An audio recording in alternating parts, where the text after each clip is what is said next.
यात्रा जीवन का अभिन्न अंग है। हर किसी को कहीं न कहीं कोई न कोई यात्रा करनी ही होती है। कभी आवश्यक, कभी भ्रमणवश और कभी मजबूरी की यात्रा। परंतु आज का युग ऐसा है कि अंधाधुंध वाहन चलते हैं। अब हम आपको ये कहेंगे जो विशिष्ट यात्रा है उसके लिए तो ज़्यादा अच्छा यही होगा कि आप किसी योग्य ज्योतिषी से मुहूर्त बनवाएं। और वीडियो में समझा पाना कठिन है क्योंकि 36 पेजों में मुहूर्त चिंतामणि ने यात्रा पर विशेष लिखा है। अब हम सावधान इसलिए कर रहे हैं कि चाहे भले ही वो आपकी दिनचर्या वाली यात्रा हो, आपको अपने ऑफिस जाना है, आपको अपने स्कूल जाना है, या ड्राइवर को अपनी नित्य जो गाड़ी है उसको ही ले जाना है, तो कोई भी हो। परंतु जैसे कि आप परंपरागत तरीके से ये तो जानते ही हैं कि क्या तो शुभ होता है, क्या अशुभ होता है। भाई घर से निकलते ही खाली बर्तन आगे मिलें, या अशुभ जानवर दाईं तरफ से गुजरें और शुभ जानवर बाईं तरफ से गुजरें, और भी परंपरागत जो नियम है।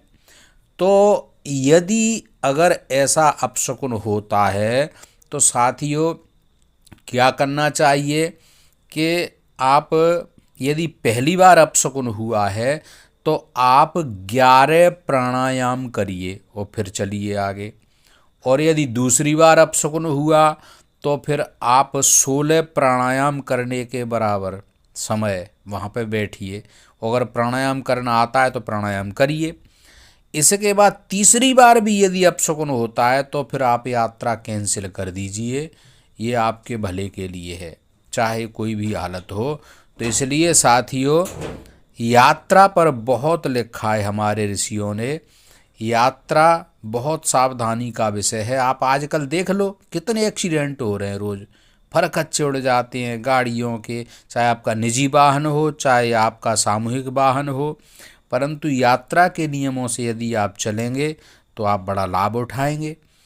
अब कभी कभी ये भी होता है कि यात्रा, ये कालबली आपको ये बताता है कि आप जिस कार्य से जा रहे हो और अपशकुन होता है तो वो आपका फ़ायदा कराने के लिए हो रहा है।